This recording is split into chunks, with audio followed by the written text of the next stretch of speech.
I forgot how my cat loves roses. Don't eat roses. Come here. You want to say something about the Uzbek language? Silk Road cities, caravans, camels. These are the images that come to mind when thinking about the history of Central Asia. Though civilizations existed there long before the Silk Road did, and when camels were only just being domesticated in this exact region. At the same time, this is also the land of mighty nomadic empires. A true crossroads of cultures, we'd say, if we wanted to use a cliché term. So let's see what happens when a Silk Road merchant and a nomadic warrior come together and create a civilization, and what language they end up speaking. Interestingly enough, despite all these ancient roots, that language in its modern form is merely 100 years old. Salom, my name is Julie, and welcome to the Uzbek language. You know you're in for a treat when talking about Central Asia, and you may hear me say it's complicated more often than usual. I mean, just look at those borders. Uzbek, or Uzbek Dili, has around 30 million native speakers, which makes it the second biggest Turkic language after Turkish. Most speakers live in Uzbekistan, where Uzbeks make up more than 80% of the population, but there are also large Uzbek communities in the neighboring countries. Uzbek is the state language of Uzbekistan used in government, education, and media. Uzbek belongs to the Karluk branch of the Turkic family, and its closest relative is Uyghur, just across the border in China. And the first complexities start right here. Uzbek dialects belong to three different branches of the Turkic family. The Karluk dialects of the old cities, Tashkent, Samarkand, Bukhara, the Fergana Valley, the Kipchak dialects from the same branch as Kazakh, spoken by descendants of the Golden Horde nomads, and the Oghuz dialects of Khwarezm from the same branch as Turkmen and Turkish. Standard Uzbek, in an attempt at some sort of unity, includes elements of all three, though it's mostly based on Karluk, like 90% Karluk. So technically the dialects of Uzbek are themselves different languages, so why are they all called Uzbek? And who are Uzbeks anyways? The area was home to one of the earliest Bronze Age civilizations, the Bactria-Margiana archaeological complex. Not much is known about them, except that it was a sophisticated society, judging by their art and monumental cities, that they traded with Mesopotamia and the Indus Valley civilization, and that maybe they even had a writing system, but we're not sure. The geography itself made early civilizations here unavoidable. A fertile land between two major rivers, the Amu Darya and the Sir Darya. That's literally how all early civilizations appeared.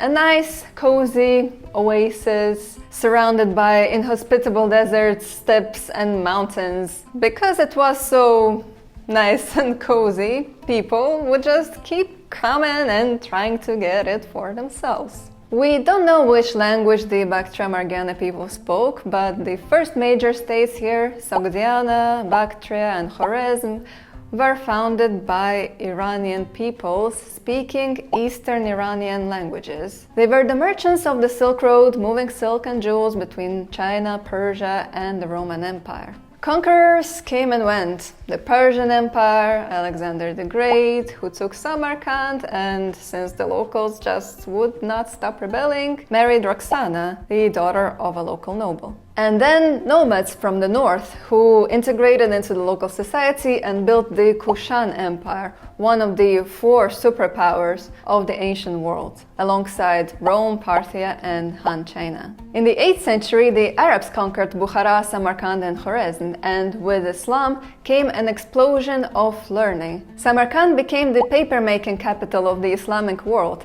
thanks to Chinese artisans captured in a battle, and local scholars like Avicenna, Al-Biruni, and Al-Khwarizmi were rewriting mathematics, medicine, and astronomy. Al-Khwarizmi, by the way, is the man whose name became the word algorithm, so like and subscribe. Help the heritage of Al-Khwarizmi understand that you love language content, so I make more videos for you. In the 9th and 10th centuries, this area became the center of Islamic Persian culture and the birthplace of modern literary Persian, which from here spread back to Persia itself, taking it back from the Arabs. Locally, the population switched to Persian too, and the old Eastern Iranian languages, Sogdian, Bactrian, and Khwarezmian, gradually went extinct, while almost one descendant of Sogdian, Yagnobi, still survives in the mountains of Tajikistan. Now let's suddenly move somewhere else on the map. Far to the east, to the steppes around the Altai and Mongolia, where lived the speakers of Proto-Turkic. Their exact homeland is still debated, but roughly 2000 years ago, Proto-Turkic began splitting into branches. Oghuz, the future Turkish and Turkmen, Kipchak, Kazakh and Tatar, Karluk, Uzbek and Uyghur, and several others.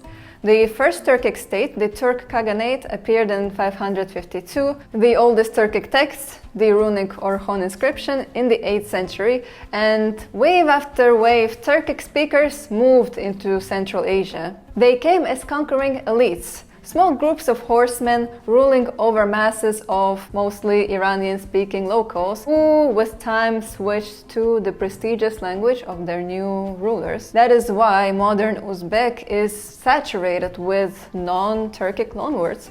Persian ones like non-bread, Arabic ones which mostly write through Persian like kitab, book, and even Sogdian ones, the old word Kand, city, still sits inside Samarkand and Tashkent.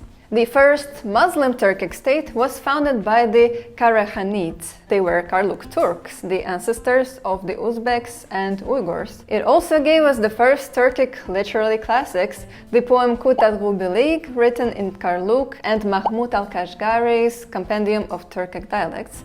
Basically, the first dictionary of the Turkic world. Then, in 1219, the region received a visit from Genghis Khan, who in just 2 years crushed the mighty Khwarezmian Empire and burned its cities to the ground. A century and a half later, out of these ashes rose Timur, a conqueror of comparable caliber and degree of violence, only local this time.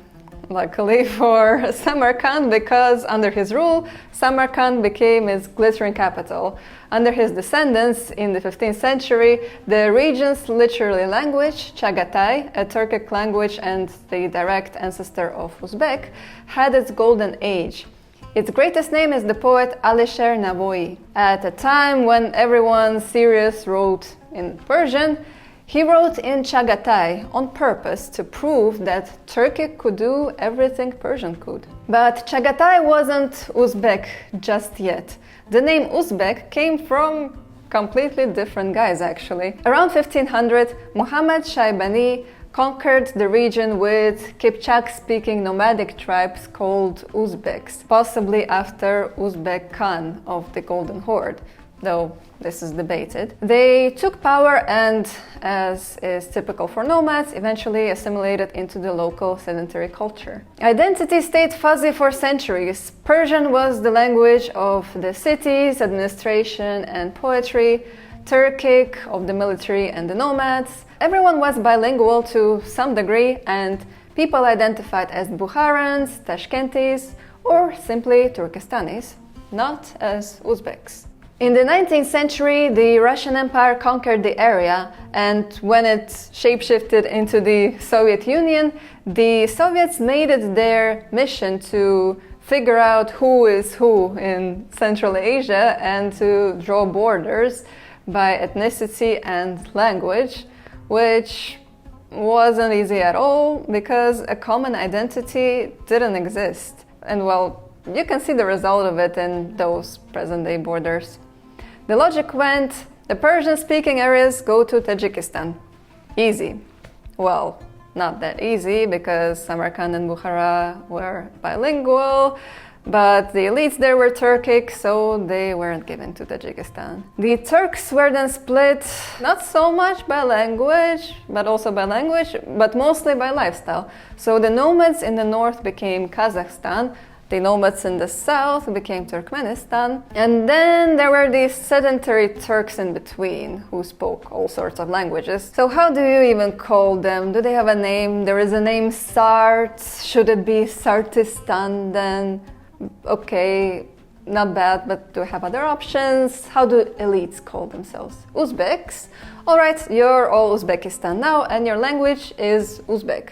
So in 1924, the Uzbek SSR was declared, and the standard language was put together by Soviet linguists like Polivanov and local intellectuals, the Jadids, based on the Tashkent and Fergana dialects, with some elements, some sprinkles here and there, of the others. Now let's zoom in on this simultaneously old and new language.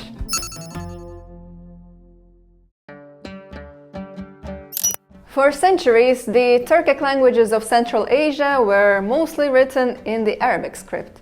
Then, in the late 1920s, the Soviets switched all of them to Latin alphabets. After all, the World Communist Revolution was just around the corner, no doubt, and the world writes in Latin. By 1940, something went not according to plan, obviously, and the world revolution has been postponed indefinitely, so everyone was switched to Cyrillic instead. Finally, after independence in 1993, Uzbekistan adopted the Latin script once again, and not the old Soviet one, but a brand new alphabet. Now, 30 years later, many people still read and write in Cyrillic, and the two scripts live side by side. Here's another complexity. The Uzbek alphabet is changing literally in front of our eyes. In July 2026, the Uzbek parliament voted to change 4 letters.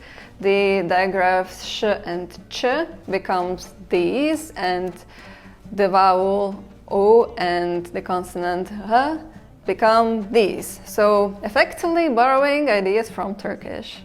Especially since this apostrophe is quite confusing, and if you look really carefully, the apostrophe after o and h is actually different from an apostrophe which is used in Arabic loan words to mark a glottal stop, like in san'at, art, or a long vowel, like in mano, leaning. In addition, they cancelled the digraph n, so the resulting alphabet has 28 letters plus an apostrophe. The most remarkable thing about Uzbek pronunciation is what's missing. Turkic languages are famous for vowel harmony. All the vowels in a word must match, front with front, back with back, and every suffix adapts. Take the plural. In Turkish, it's atlar, but itler. In standard Uzbek, the suffix never changes. Otlar, itlar.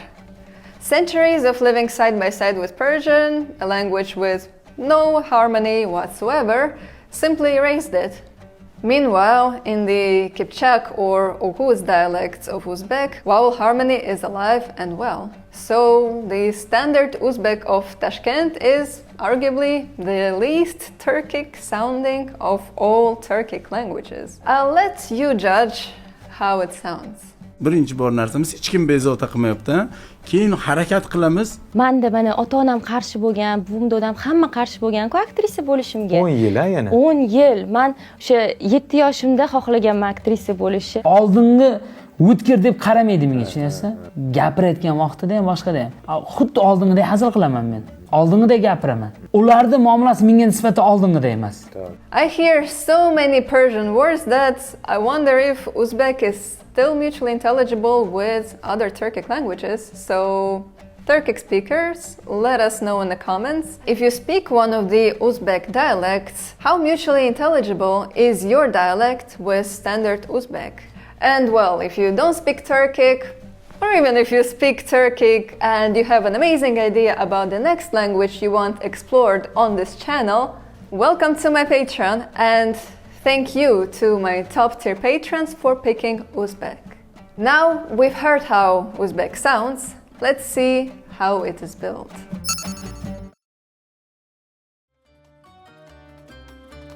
Here's the thing. However Persian the vocabulary and the vowels became, the grammar of Uzbek stayed distinctly Turkic. The word order is subject, object, verb, there is no gender at all, and meaning is built by stacking suffixes one after another. It's called agglutination. One example, Yozmaningizmi, one word and at the same time a complete English sentence, didn't you write? Let's take it apart. Yoz is the root, ma makes it negative, di puts it in the past, ngiz means you, and mi turns the whole thing into a question. Right, not did you, huh? This is how all of Uzbek grammar works. You don't memorize forms, you assemble them. However, Persian actually did leave its mark even on the level of word building. Persian prefixes and suffixes attach directly to Turkic roots, something almost unheard of elsewhere in the Turkic family. For example, til is Turkic for language, shunos is the Persian knower. Together, til shunos, a linguist. Sut is Turkic milk, khor is the Persian eater, sut khor, a milk lover. And tugri, the Turkic true, takes the Persian prefix no and becomes no tugri, untrue. The Uzbek language is the embodiment of the history of this region.